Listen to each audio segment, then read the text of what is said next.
Assalamualaikum warahmatullahi wabarakatuh. Saya Nunung Noviana dengan NIM 2403040005 dan teman saya. Terima kasih. Perkenalkan, nama saya Adi Duror dengan NIM 2403040019. Saya akan menjawab soal dari buku Aswaja 2 halaman 116. 1. Jelaskan perbedaan kafir dan takfir. Kafir secara bahasa berarti menutupi atau menyembunyikan. Secara istilah, kafir adalah orang yang menolak atau tidak percaya kepada Allah, Rasul-Nya, dan ajaran Islam. Kekufuran bisa terjadi dengan berbagai bentuk, seperti 1. Kufur ingkar, menolak Islam sepenuhnya. Contohnya, menganggap agama Islam tidak benar dan memilih untuk tidak mengikuti atau mempelajari ajarannya sama sekali. Yang kedua yaitu kufur juhud, mengetahui kebenaran Islam tapi menolaknya. Contohnya, seseorang mengetahui dan meyakini dalam hati bahwa ajaran Islam itu benar, tetapi menolak mengakuinya secara lisan dan perbuatan karena kesombongan atau kepentingan pribadi. Yang ketiga yaitu kufur nifak, berpura-pura beriman padahal sebenarnya tidak. Contohnya, di depan umat Islam terlihat mendukung agama, tetapi di belakang justru meremehkan atau menentangnya.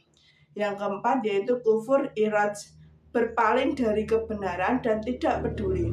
Contohnya, mengetahui adanya perintah sholat atau larangan berbuat buruk, namun tidak peduli dan memilih mengabaikannya. Yang kelima yaitu kufur istihah, mengejek atau mempermainkan agama. Contohnya, mengejek ajaran agama seperti menertawakan sholat, puasa, atau jilbab dengan candaan yang merendahkan.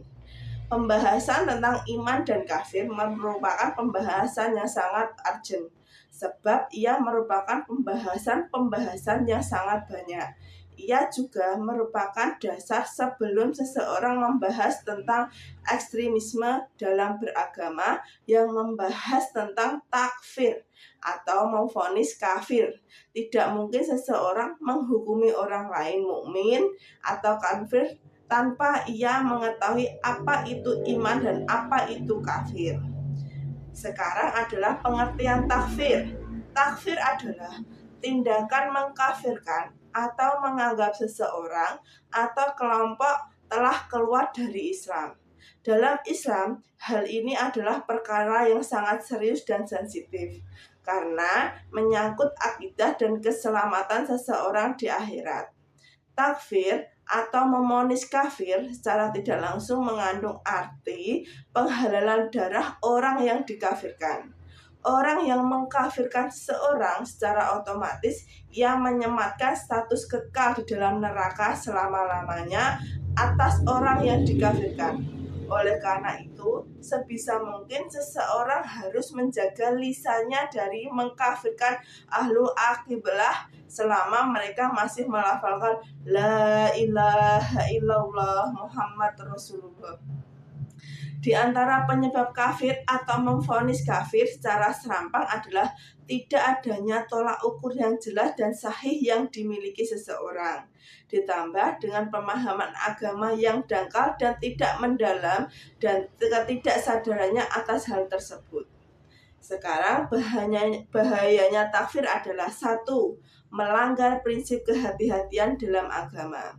Islam mengajarkan sikap hati-hati dalam menetapkan hukum, terutama dalam perkara akidah.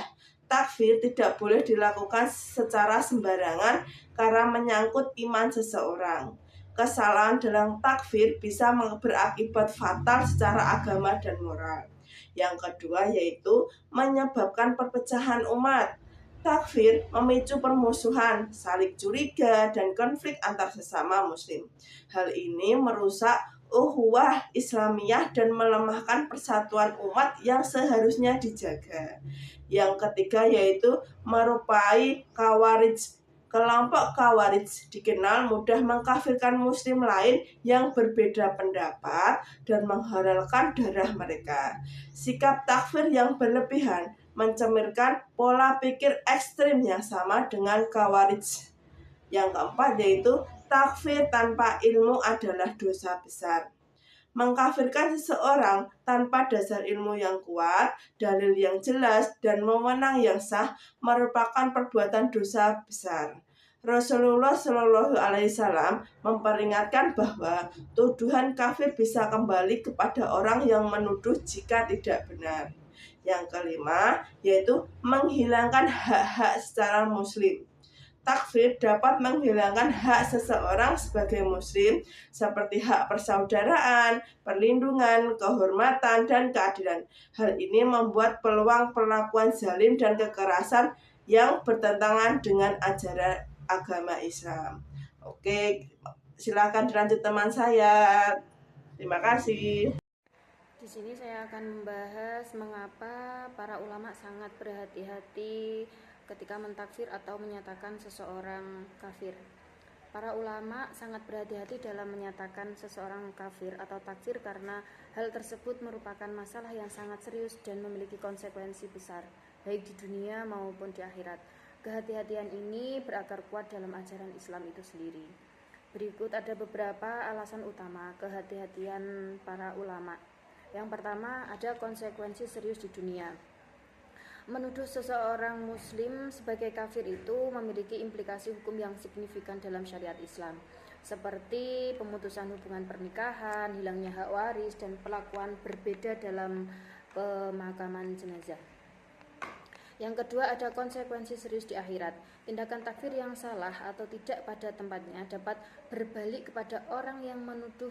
Terdapat hadis sahih yang diriwayatkan oleh Imam Bukhari dan Muslim, di mana Nabi Muhammad SAW bersabda, siapa saja yang berkata kepada saudaranya, "Hai kafir," maka kalimat itu akan kembali kepada salah satunya. Ini menunjukkan resiko besar tuduhan tersebut bisa menimpa penuduh jika tuduhan itu tidak benar. Dan yang ketiga, ada hak mutlak Allah Subhanahu wa taala.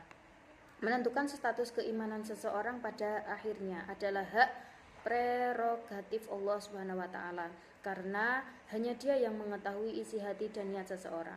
Ulama menghindari mengambil alih hak ini tanpa bukti yang sangat jelas dan tak terbantahkan.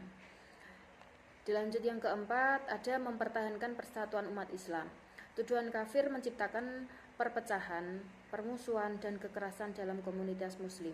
Islam menekankan persatuan dan persaudaraan, sehingga ulama berusaha keras untuk menjaga kohesi umat Islam. Yang kelima, ada pentingnya bukti dan ilmu. Ulama menetapkan standar pembuktian yang sangat tinggi untuk takfir. Mereka menekankan bahwa takfir hanya bisa dilakukan jika ada bukti yang sangat jelas dari Al-Quran dan Sunnah, serta setelah menghilangkan keraguan atau syubhat dan memberikan kesempatan kepada orang yang dituduh untuk bertaubat atau menjelaskan pemahamannya. Mereka menolak takfir yang didasarkan pada prasangka, perbedaan pendapat dalam masalah cabang atau furu'iyah atau kesalahan yang tidak disengaja. Secara ringkas, kehati-hatian para ulama dalam masalah takfir adalah manifestasi dari ketakwaan ilmu dan kepedulian mendalam terhadap kemaslahatan umat serta keselamatan di akhirat kelak. Terima kasih.